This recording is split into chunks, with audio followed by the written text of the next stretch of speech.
Selamat datang di podcast kami. Kali ini kami akan ngobrol nih atau berbincang-bincang tentang komunikasi efektif tuh gimana sih dan ya komunikasi efektif tuh bakal jadi kunci sukses dalam hubungan dan karir. Saya saya adalah Muhammad Daka Nugrah dan pada episode kali ini ditemani sama teman-teman saya yang bernama Haikal dan Damar di sini. Kita akan membahas pentingnya komunikasi efektif dalam kehidupan sehari-hari kita. Komunikasi adalah keterampilan yang sangat penting, baik dalam hubungan pribadi maupun profesional. Mari kita mulai dengan membahas mengapa sih komunikasi efektif penting banget sih? Coba Haikal. Kalau menurut gue ya, komunikasi efektif tuh penting banget, apalagi buat kita sebagai mahasiswa, Hmm. agar eh, meningkatkan kemampuan berkomunikasi kita. Jadi mahasiswa yang memiliki kemampuan berkomunikasi yang baik dan dapat mengekspresikan pendapat mereka dengan jelas dan efektif, ini sangat penting dalam dunia akademik maupun dalam dunia eh, pertemanan, karena kemampuan komunikasi yang baik diperlukan untuk menjelaskan gagasan dari presentasi di tempat kerja maupun saat kita presentasi di depan kelas. Kemampuan berkomunikasi yang baik juga sangat penting dalam berinteraksi dengan teman-teman, dengan dosen, atau dengan ya abang-abang lain lah, atau orang lain. Terus juga kita juga bisa membantu mengatasi konflik dengan kita memiliki komunikasi yang baik yang efektif. Kita bisa uh, uh, kita bisa mengatasi konflik dengan perkataan kita sendiri atau dengan cara komunikasi tanpa harus aksi atau melakukan hal-hal yang tidak perlu. Dan juga kita juga dengan komunikasi kita bisa menjadi pemimpin yang baik dan bisa menjadi pribadi yang mandiri, karena kita sebagai mahasiswa perlu juga perlu memotivasi teman-teman kita, adik-adik kita, adik kelas kita, adik-adik tingkat kita maupun kakak tingkat kita, agar mereka lebih baik dalam dalam kehidupan mereka sebagai mahasiswa dengan motivasi menggunakan kata-kata yang baik. Menurut gue sih kayak gitu. Terus juga apa namanya, kan tadi gue udah ngomongin tentang kenapa sih komunikasi efektif itu penting banget. Ya, Dan sekarang gue mau tanya ini ke kalian, apa sih uh, tantangan dalam berkomunikasi dalam kehidupan sehari-hari maupun dalam dunia kerja atau dalam dunia mahasiswa? Apa sih, Dak? gua mau jawab nih. Menurut gua ya, tantangan dalam komunikasi itu ada kayak yang gua tahu 3 poin ya. Gua kasih tahu nih 3 poin. Yang pertama tuh emosi, kedua perbedaan budaya dan bahasa, yang ketiga teknologi. Gue jelasin dulu yang pertama, emosi. Jadi emosi itu bukan dapat lagi sih, lebih kayak sangat mempengaruhi lah caranya berkomunikasi dengan baik antara individu ataupun kelompok. Jadi sangat penting tuh buat ngelola emosinya tuh dijaga gitu loh. Kalau lagi ngobrol atau rapat atau apa gitu. Jadi eh, ibaratnya tuh kayak gini misalnya di contoh kehidupan sehari-hari ya. Misalnya ada tongkrongan nih anak kelas ngobrol berenam berberapa lah, terus ngobrolnya enjoy enak satu sama lain segala macam, tapi ada yang satu yang lagi emosian, entah itu lagi ada masalah atau gimana, terus dia bawa ke tongkrongan itu atau ke kelompok itu, jadi obrolan yang tadi udah enjoy bakal jadi rusak karena ya terpengaruhi sama emosi. Jadi pasti yang lain juga keikut kepancing dong emosinya gitu. Itu juga berlaku buat ke perusahaan atau ke mana gitu. Yang kedua, perbedaan budaya dan bahasa. Itu menurut gue sih komunikasi yang lintas budaya dan bahasa itu bisa jadi rumit banget. Kayak eh, beda bahasa nih. lu bahasa Inggris, gue pakai bahasa Indonesia. Berarti kan kita ada tahap di mana mau translate dulu kan, artinya apa gitu. Jadi kayak memakan waktu yang lebih panjang.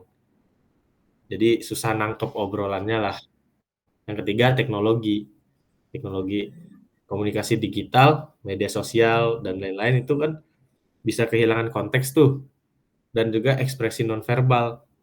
Jadi misalnya di chat or like di grup lagi ada yang ketawa nih, ada yang ketawa ngetiknya hahaha. Tapi kan kita nggak tahu orang itu lagi ketawa beneran atau ekspresinya cuma datar, kayak cuma ngetik doang hahaha tapi orangnya datar doang kan. Ya jadi gitu sih menurut gua kurang lebih. Nah, tadi kan udah kayak gitu ya. Menurut lo ya seperti itulah cara tantangannya ketika kita berkomunikasi. Terus ada nggak sih kayak kita sih kayaknya butuh tips-tips deh buat kita menjalin untuk meningkatkan komunikasi dalam kehidupan kita sebagai mahasiswa. Coba dong, Mar, apa sih kira-kira? Boleh nih, jadi ada 3 tips sih sebenarnya yang bisa dijelasin di waktu kali ini tuh. Yang pertama tuh ada latihan aktif dalam mendengarkan. Jadi dalam berkomunikasi tuh pasti penting kan, ada orang yang mendengarkan, ada juga orang yang ngomong gitu. Pasti, pasti. Pasti, pasti kan. Nah, jadi setiap kita berkomunikasi itu harus bisa dan harus aktif dalam mendengarkan. Jadi sering-sering banyak latihan aja sih sebenarnya buat mendengarkan ketika orang lain bercerita. Kayak contoh kita ambil contoh kecil lah. Kayak orang curhat itu kan juga sebenarnya salah satu contoh dari komunikasi kan. Nah, ketika orang curhat itu pasti kita mendengarkan kan apa isi hati dia atau apa keluh kesah dia yang pengen disampaikan ke kita sebagai komunikator gitu loh. Nah, jadi penting dalam latihan aktif untuk mendengarkan. Jadi juga jadi satu acuan penting buat kita dalam berbicara ataupun mendengarkan teman ataupun rekan kerja gitu. Terus ada yang kedua itu berpikir sebelum berkata. Nah, ini juga penting nih yang kedua ini. Kenapa? Karena setiap kita berkomunikasi ataupun menjadi komunikator, itu tuh harus bisa memikirkan apa sih yang bakal kita omongin atau apa yang bakal kita bisa sampaikan kepada orang yang butuh saran ataupun saat terjadi sebuah komunikasi gitu. Jadi setiap kita berkomunikasi itu kita harus memikirkan pesan untuk berbicara, terutama kalau topiknya sensitif kan, apalagi tiap orang tuh pasti pemikiran dan jalan berpikir itu pasti berbeda. Jadi penting dalam berpikir sebelum berkata ataupun memberi saran. Dan yang ketiga nih, yang terakhir tuh menerima umpan balik. Nah, kenapa kita tuh harus ada umpan balik? Karena setiap kita menjalin sebuah komunikasi ataupun terlibat dalam sebuah dialog, kita harus bisa menerima umpan balik dari orang yang kita bicarakan. Seperti contoh kayak kita harus diberi saran oleh orang itu seperti bisa nggak sih bahasanya yang lebih formal ataupun bahasa yang lebih mudah dimengerti. Nah, itu salah satu contoh umpan balik saat berkomunikasi. Nah, mungkin itu aja sih tips dari cara atau tips untuk meningkatkan komunikasi. Tapi kalau menurut lu ya, kayak gimana sih kalau lu mau berefektif dalam komunikasi dalam kehidupan lu sehari-hari itu gimana sih? Nah, ada sih beberapa, tapi mungkin kita ambil 3 lagi aja lah ya. Yang pertama itu kita tuh kalau setiap berkomunikasi jangan fokus pada diri sendiri. Nah, artinya apa? Komunikasi itu harus bersifat dua arah. Nah, jadi oleh karena itu cara berkomunikasi yang baik dan benar adalah tidak mendominasi pembicaraan atau tidak mengutamakan fokus pada diri Anda sendiri. Jadi sedikit berikan perhatian dan kesempatan yang sama pada lawan bicara atau orang yang terlibat dalam komunikasi untuk melakukan pendapat dan perasaan orang lain yang sama pentingnya dengan kita sendiri. Terus yang kedua tuh ada mendengarkannya dengan baik sih. Nah itu pasti setiap komunikasi di tips yang tadi pun sama ya. Jadi kita sebagai komunikator, orang yang terlibat dalam sebuah komunikasi itu harus bisa mendengarkan dengan baik lawan bicara kita. Jadi ini yang menurut saya menjadi nomor satu ya dalam tips berkomunikasi yang baik itu kita harus bisa mendengarkan dengan baik. Jadi kita harus perhatikan dengan seksama apa yang orang lain katakan, nada bicara dan bahasa tubuhnya gitu. Jadi kalau kalian mendengarkan lawan bicara, mereka juga dapat bersikap lebih terbuka terhadap pendapat dan perasaannya. Mereka juga bisa mempercayai kalian sehingga akhirnya bisa menjalin hubungan yang baik. Terus yang terakhir, mungkin cara berkomunikasi yang baik itu perhatikan nada dan bahasa tubuh. Nah, jadi tidak hanya pemilihan kata yang penting dalam cara berkomunikasi yang baik. Hal-hal nonverbal pun seperti nada bicara dan bahasa tubuh juga sama pentingnya dan dapat mengungkapkan lebih banyak tentang perasaan dan pikiran Anda. Jika nada bicara dan bahasa tubuh Anda konsisten dengan kata-kata yang diucapkan, orang lain pun atau lawan bicara bisa lebih mudah percaya dengan kita gitu sebagai orang yang dipercaya untuk menjalin komunikasi. Nah, mungkin tips ataupun cara berkomunikasi yang baik itu aja sih dari saya. Nah, gimana Dak, menurut Dak, lo setuju nggak sama Damar atau lu ada yang mau tambahin? Gimana pendapat lo? Gue setuju sih sama yang poin-poin si Damar tadi. Cuman gue ada tambahan sih satu doang. Jadi sih kayak kalau ngobrol atau ngomong sama orang nih, entah itu orang penting atau cuma teman, itu setidaknya harus memberikan informasi dengan jelas. Jadi secara informasi dengan jelas sehingga tidak menimbulkan salah paham dari pihak lain. Jelasan informasi yang jelas dan akurat itu wajib. Karena agar lawan bicara tuh paham gitu loh dengan apa yang pengen Anda sampaikan gitu. Selain itu misalkan nih dalam dunia kerja kalian nih misalnya, kalian diminta untuk menyampaikan informasi kepada pihak lain atau perusahaan lain.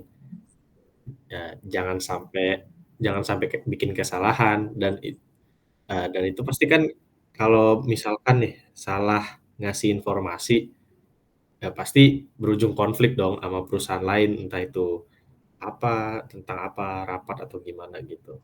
Jadi itu aja sih yang gue mau tambahin, kayak ya kita harus kalau mau ngasih informasi itu dengan jelas dan akurat gitu loh.